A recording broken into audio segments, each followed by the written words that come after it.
share ako sa inyo guys kung paano mag-top ng V6 1GR o lahat ng mga V-type engine. So ang technique ito, tingnan nyo, ito ang bangkwan. Una-una yan dito, bangkwan ang tawag dyan. Ayan, hindi yan bangkwan yan kasi nauli yan. So kung may ganitong butas, una bangkwan yan.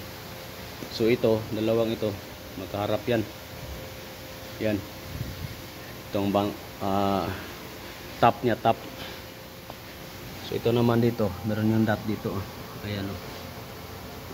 So ito walang problema dito. Ito.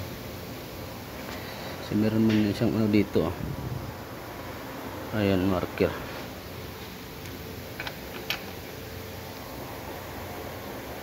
Si marker. Ayan, marker yan. Ito rin dito, marker.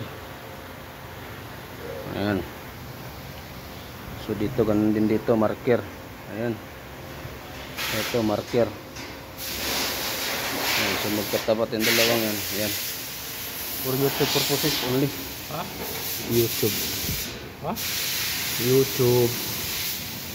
YouTube channel. So ito rin, mayroon isang dot dito. Mamaya, pag ito, dito yan. So ito naman is ito, dito yan. Mamaya, ito. Ayan na. So wala problema. Ayan. Ayan.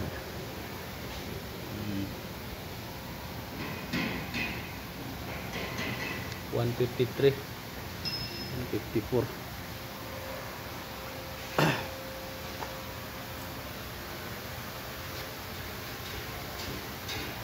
This is top.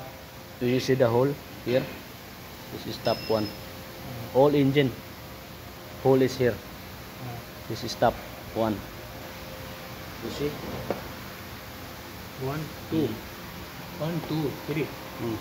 Left side.